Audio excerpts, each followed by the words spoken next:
2023 kalau kita flashback ke belakang kemarin memang sangat challenging sekali ya, baik perekonomian, bisnis maupun pasar saham. Kenapa? Karena sebenarnya yang ditunggu-tunggu adalah The Fed. The Fed itu masih naikin suku bunga terus, dan inflasi di Amerika turunnya masih belum sesuai dengan ekspektasi.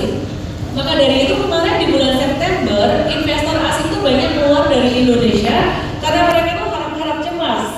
The Fed sepertinya masih akan menaikkan suku bunga, tapi kemudian penentuannya pada tanggal 2 November kemarin. Ketika The Fed mengatakan mereka tidak menaikkan suku bunga, masih ada pertanyaan lagi. Jadi 2 November saham naik, investor asing mulai masuk, kembali ke Indonesia sedikit demi sedikit, dan masih ada pertanyaan lagi. Kira-kira ke depan gimana ya? Penentuan berikutnya ada pada tanggal 14 November kemarin, dan seperti tahun lalu kalau bikin timing First Media ini kok selalu pas gitu loh.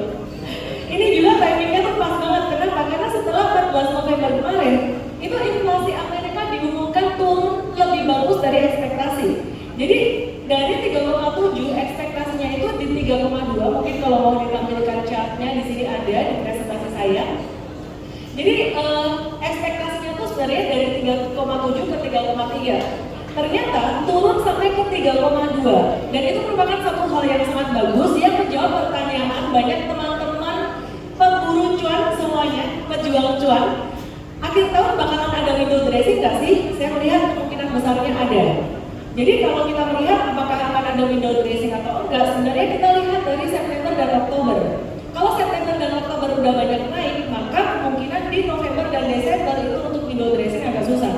Tapi kemarin di Oktober dan September itu turun dan mencapai bottomnya di 1 November, kemungkinan besar akan terjadi window dressing, dan bottom market di kuartal terakhir 2023 ini sudah terjadi, yaitu di 1 November kemarin.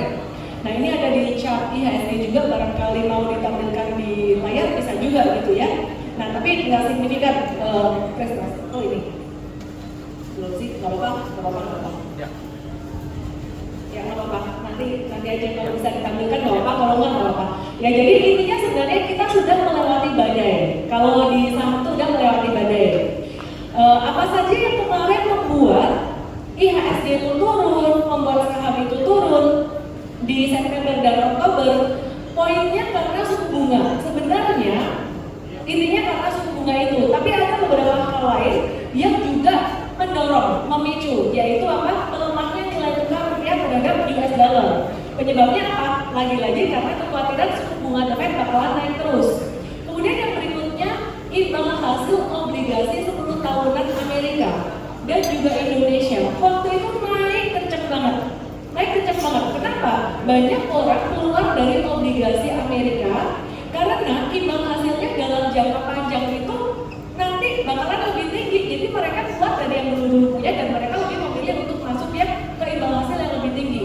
Tapi sekarang semuanya sudah mulai stabil sejak 2 November kemarin, dan 14 November USD-nya sudah mulai turun, rupiahnya sudah mulai menguat. Jadi saran saya Bapak Ibu kalau mau beli USD jangan. Kenapa? Karena dengan mulai stabilnya kondisi makro Amerika, dengan mulai stabilnya tingkat suku bunga dan inflasi Amerika, maka US dollar ini juga tidak akan menjadi semakin menguat, justru malah akan menjadi semakin lemah terhadap nilai tukar rupiah gitu, dan terhadap nilai tukar negara lain.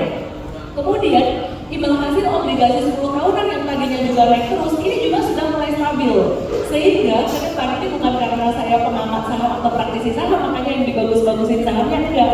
Tapi sehingga dalam 2 bulan ini di penghujung tahun 2023 justru pasar saham yang mulai akan terdampak positif, mulai akan merambat naik. Nah jadi kalau Bapak Ibu teman-teman semuanya yang pemburu saham perbankan big caps, big banks berharap bakalan turun lagi gitu big banks-nya, kayaknya enggak deh. Turunnya cuma dikit-dikit doang, normal correction aja. Jadi balik di 1 November udah susah dicapai. Nah, peluangnya apa nih? Nanti ya kita bahas ya. Peluangnya pada saham-saham yang bervaluasi murah. Masih banyak emiten yang bervaluasi murah. Mungkin kita akan review dulu ekonomi Indonesia dan juga potensi di 2024 ke depan. Mungkin kaitannya dengan pemilu dan kaitannya dengan ada perang Israel Palestina, ini efeknya bagaimana? Tapi saya kembalikan dulu. Tepuk tangan dulu, luar biasa ya. Udah